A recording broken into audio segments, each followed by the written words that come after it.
Hello, my name is Annie MacDonald. I'm 28 years old and I'm from the Isle of Barra. I currently live and work on the Isle of South Uist in the Western Isles. I work as a nurse here in Uist. I mostly cover the Isle of Barra, the Isle of Barra and the Isle of South Uist, and I provide specialist district nursing care to those who are housebound. My role also involves carrying out baby immunisations, community treatment room and also palliative care.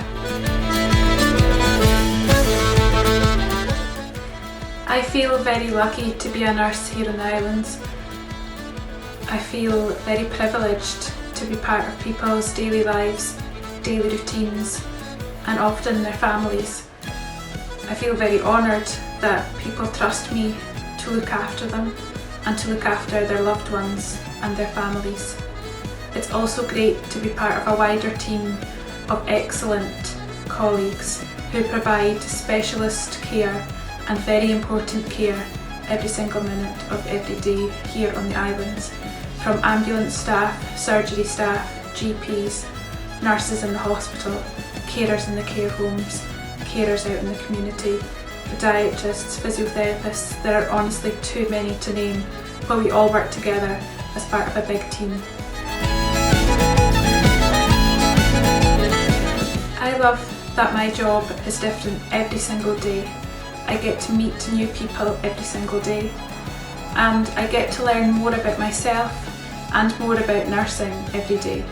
Every single day is a learning day, and you honestly cannot know too much when it comes to nursing. There is always new evidence, new trials.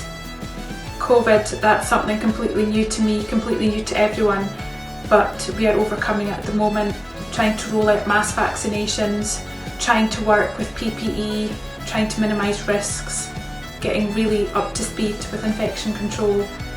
So I love that every single day is completely different and not one day is the same, and I know for the rest of my career that that will always be the case. Like every role here in the islands, the COVID crisis has had an impact on my role as a nurse. We have had to adapt to risk assessments, PPE, masks, aprons and gloves, minimising our risk to patients and families, minimising our risk to care homes. But at the same time, we have still been going to work every single day. We have not been working from home. We have still cared for people and looked after those who are sick. People haven't stopped becoming ill or needing our service or care due to the COVID crisis. And if anything, people have needed us that bit more in the community.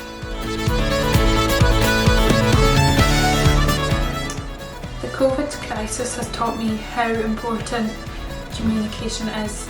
I always took for granted that I could speak to patients without a mask, hug patients if they needed comforted. But now, with a mask on, I find that a lot of patients, especially the elderly who are hard of hearing, find the mask quite a barrier to speaking to me, to hearing what I'm saying, to understanding what I'm saying. I never realised the expressions I use with my face to try and comfort patients, like smiling or laughing. I can't do that anymore. Well, I can, I'm doing it, but I'm trying to smile with my eyes, which is a lot harder than it seems. And also just being able to comfort somebody, to hug somebody, to be up close with somebody when they're needing a shoulder to cry on. It's been quite difficult to do that when you've been told to try and stay as far away from people as possible. So when life does get back to normal, I will appreciate being able to speak to people, use my facial expressions and give those a hug who really need one.